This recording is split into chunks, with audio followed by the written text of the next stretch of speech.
This is the Harry Loomis Show. Welcome back to the Harry Loomis Show. Today is Saturday, September 27th, and it is 9:41 here in Columbus, Ohio.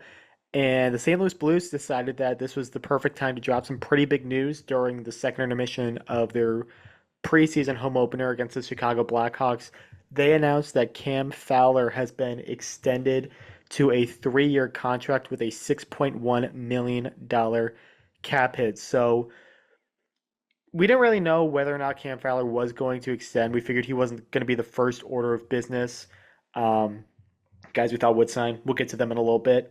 But regardless, Cam Fowler, who slots in perfectly to the Blues' top pair right now, it makes sense for the Blues to extend him to an extent. Last year in 51 games, after he was traded on my birthday, December 14th, from the Anaheim Ducks, he was awesome. In 51 games, he had 9 goals, 27 assists for 36 points. That's right around a 51-point pace.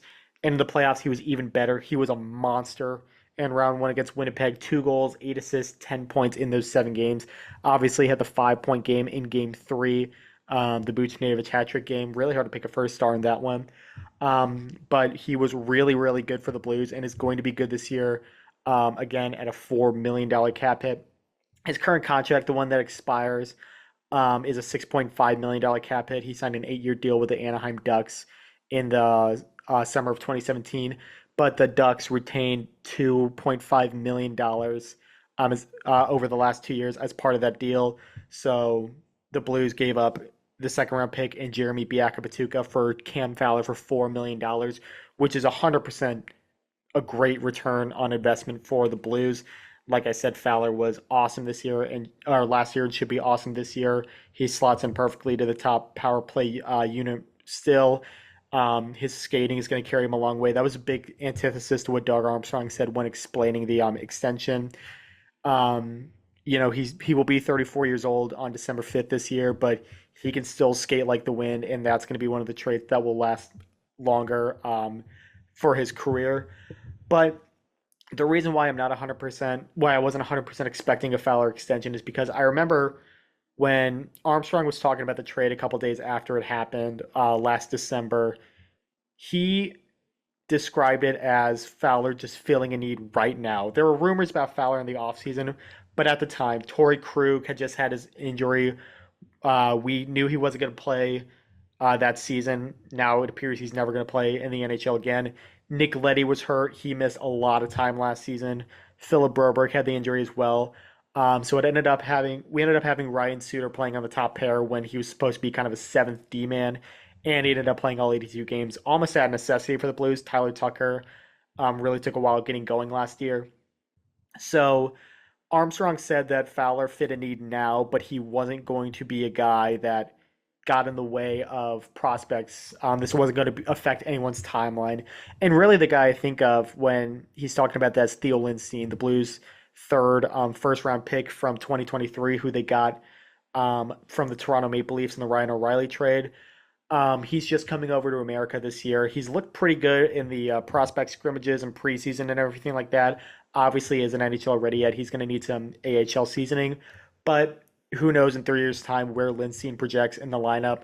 You have to assume that Fowler and Philip Broberg, who needs to be signed, is one of the big guys that needs to be signed. You have to assume that they will slot in as the top two left shot defensemen for the next couple of years. So whether or not Tyler Tucker fights one of them for a spot or Lindstein just flies out of the gates, impressive in Springfield, they'll be battling for that third spot right now.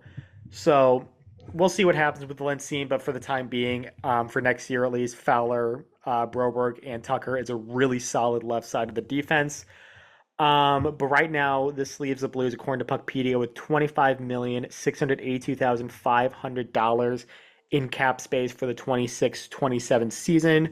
Obviously, this will be Alex Steen's first offseason as a general manager. And he has a couple of important pieces of business to get to. The Blues have 8 free agents at the time who expire at the end of the season. RFAs, the big ones, Dylan Holloway and Philip Broberg, who I underlined. Blues fans are kind of on pins and needles with those two extensions just because we want to see what they look like. Are they going to be long term? What does the number look like for Holloway? Does it start with an 8? What do the years look like for Broberg as well? But then you also have Alex Texier, who I don't expect to be back, but we don't know. He could be gone before the season starts since he's still in the battle for the third line right wing spot.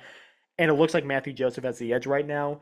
And Logan Mailloux, who we haven't seen yet in the NHL, obviously with the Blues, but has had a really strong preseason and camp and everything like that. Even got into a fight tonight, which was good to see. But then the UFA's Matthew Joseph, who's same situation as Texier, Oscar Sundqvist, Alexei Toropchenko, who I would be shocked if the Blues let go of, and then Matthew Kessel's a Group 6 UFA. So I'm burying the lead here. Fowler, 3 years, $6.1 million is a bit rich. This past season was Cam Fowler a $6.1 million defenseman on the Blues? Hell yeah, he was fantastic. He was arguably a $7 million defenseman. He's not a guy that's going to get Norris votes or anything like that. Hell, Colton Parayko didn't even get Norris votes. But you look at the production, you look at the stability he gives you on the ice. He's just a calming presence out there on the top pair. He's really the perfect partner for Colton Parayko. He's more of a play driving guy. Parayko can step up in the offense when he needs to, but he's able to focus more on his defensive responsibilities with a guy like Fowler. And he wasn't really able to do that with some other guys he's been paired with, like Nicoletti, like uh why can't I think of his name? Marco Scandella, some guys like that. Which leads me to what I call the Jay Bomeister graveyard here. Um, Ever since Bomeister went down with that cardiac episode in Anaheim in 2020, the Blues' left side of the defense has been a mess, and it seems like Armstrong has just kind of made some big swings trying to correct something that he didn't even do wrong, something that just a complete disaster in Bomeister's health deteriorating, and we're really glad that Bomeister seems to be doing well now. Um, but the Blues have tried to fill that Jay Bomeister bowl with guys that simply aren't Jay Bomeister. Not even a month after that happened, they traded for Marco Scandella, gave up, I believe, a second round pick. He was okay before the lockdown, was okay in the bubble. No one really played great in the bubble aside from Shen, Petrangelo, O'Reilly, and Perron, who were pretty much the entire offense. And then the Blues signed him to a pretty big contract, 4 years by $3.275 million. You kind of knew at the start that that wasn't a great contract, and it wasn't. Simply put, Scandella wasn't a $3 million defenseman. He wasn't a top four defenseman, but the Blues needed him to be because they didn't have the pieces around him. He finished out the contract with the Blues, has since retired, so I hope Scandella's doing well. He seems like a good guy, just wasn't what the Blues needed at the time for what they were paying him. And then the same offseason, obviously they signed Torrey Krug to a 7 by $6.5 million cap hit. The Alex Petrangelo situation, obviously, they didn't sign him, but they did get a defenseman. And really what they got was a more expensive, older Vince Dunn, who then ended up going to the Seattle Kraken and is doing very well for himself, although the Kraken are not a good team. Um, Krug, I've said it before, great guy, heart and soul player, just not what the Blues needed. They didn't need an offensive defenseman at the time. His defense has never been great. It wasn't great in St. Louis, and obviously now the ankle injury that more than likely has ended his career. But that hurt for about 4 years now. He's now on LTIR, so it's a weird snafu at the beginning of the season. But once they put him on LTIR, the Blues have an extra $6.5 million to work with. And then Nick Leddy, who they got in the 22 deadline, who was having a terrible time in Detroit, came to St. Louis for Oscar Sundqvist and Jake Wallman. You probably a win for the Red Wings in that trade because Wallman was pretty good for them before they let him go. Leddy had a great half season for the Blues. Was pretty good in that playoff run and down the stretch when I thought that team had what it needed to win the cup. And then they signed him to a 4x4, and he just got a little bit worse every single year. And then this year would have been the last year of his contract. The Blues waived him. He was picked up by the San Jose Sharks, but he became excess goods. The Blues didn't need him. Broberg panned out really well. Obviously, they got Cam Fowler. Tyler Tucker was playing well. There wasn't a spot for Nick Leddy to sit in the press box for $4 million, so that was a pretty easy decision on Armstrong's part. So does Fowler fit into that? It seems like he fits a pattern here in veteran defenseman. Came in midway through the season, got a pretty big contract extension. Here's the thing, even though it fits the pattern, it's safe to say Cam Fowler is a better hockey player than Nicoletti and is for sure a better hockey player than Marco Scandella.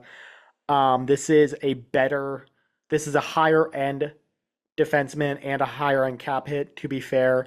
But I think the good outweighs the bad. It's a year shorter than Scandella and Letty were, which is a good thing.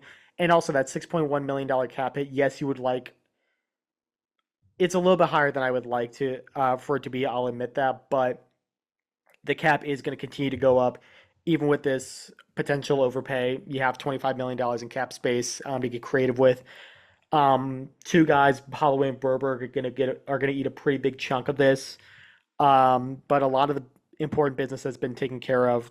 Thomas and Kyrie are signed long term. Shen still has a contract long term. Parayko's still locked up long term. Buchnevich got locked up. Neighbors has the first year of his contract starting this year, and I think that's going to age really well. So beyond the two RFAs who are highlighted on the offer sheet boys, the Blues still have room to work with. This move isn't going to handicap them by any means. Um, it locks down your top left shot defenseman spot and your power play quarterback until someone like maybe a Mayu or a Broberg takes that PP1 spot. That is Fowler's for the time being. So with all of that, with the presence he provides, a guy that could easily wear an A on this team, I think for the time being, this is a perfectly solid contract for the St. Louis Blues. Who knows how many more contracts Doug Armstrong will be signing until or before he gives up the spot to Alexander Steen, but he's got one more veteran defenseman contract in his repertoire. So that's it for the Cam Fowler situation. We'll see how that plays out. We got him for one more year at $4 million before it goes up. His no trade clause did kick in immediately, though, so Fowler will be a Blue for many years to come. So let me know what you guys think about it. Had to get one out here pretty quickly, but it's good to see Cam Fowler wants to stay here. Always appreciate a player that loves St. Louis and wants to be here. We'll never say a bad word about a guy that wants to be a Blue. So let me know what you guys think. The season is less than 2 weeks away. Thank God. We'll be talking more soon. This is the Harry Loomis Show.